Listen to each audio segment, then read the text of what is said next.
For many years I've used the Veritas Mark II power sharpening system as a grinder. And so today I'm going to show you some of the techniques I use to get really good results. So here is a plane iron for a number 8 plane that I need to grind. And if you can see down here at the bevel that my secondary bevel is getting really big, and so that's becoming a big pain in the butt for me to sharpen. So I want to grind this primary bevel, this dull area, grind it down so that this secondary bevel becomes small. So the first thing we need to do is we need to set the iron in the little clamp that gets put on the jig. And you can put a number 8 iron in here, even though it's you're not supposed to. It's not big enough. But you can squeeze it in there by opening up the clamp jaw. It's really nice and big. And then I'm going to put this here. And then I just set it in and then push the iron flush up against this edge here. And when it's flush and square, then I gently tighten these down simultaneously. And it may shift around on you when you do that, and just keep nudging it until it is right up against that edge. And it takes a couple of minutes, but if you do it right, then it won't twist on you as much. It still will twist on you. So just wait for it. That's better. All right. So now I'm pretty much ready to go put it on the machine. So let's go over there. The blade holder goes on here, and then we're going to touch it to the spinning disc. First thing we need to do is start the machine.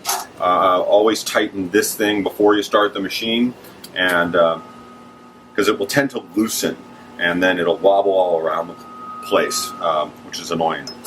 So what I'm going to do now is I am just going to touch the blade very gently to the abrasive, and if I mash down, then almost certainly this blade is going to cock in the blade holder. So I want to make sure that I'm grinding a little flat on there before I put any significant pressure.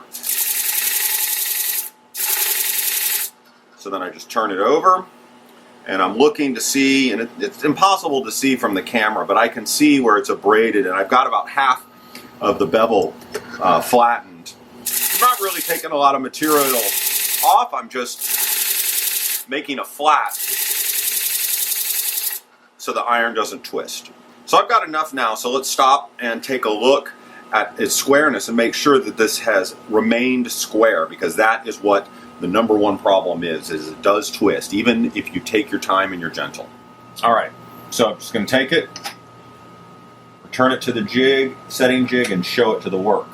Now it has shifted a little bit, just minutely, but you really, almost nothing, which I'm lucky.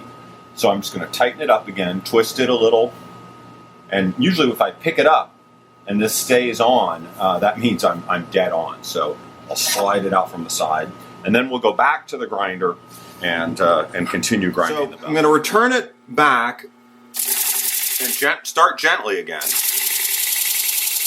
And what I'm going to do is I'm going to put my fingers, one of my hands is going to be at the back, and then my hands are going to be at the front. I'm not going to touch the jig or the machine at all. And what I'm going to do is I'm going to touch it to the disc, and then I'm going to slide to the right.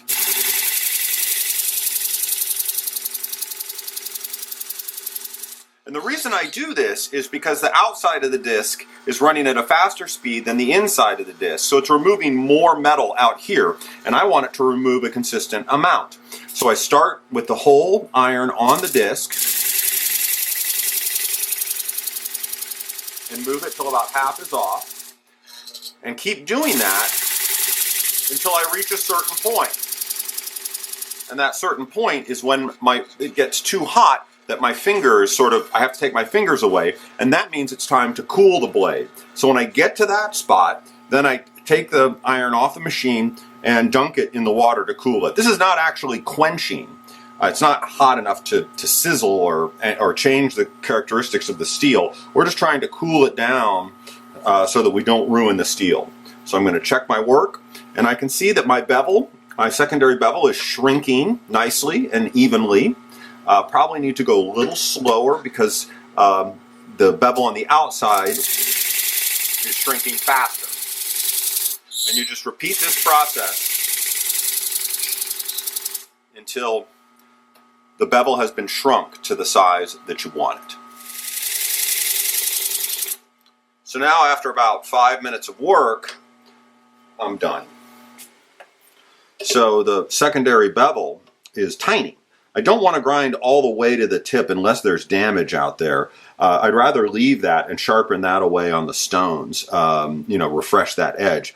But the secondary bevel is really tiny now, so I can take this out, take it to the stones, start a new edge, and start all over until I have to grind again. And that is it.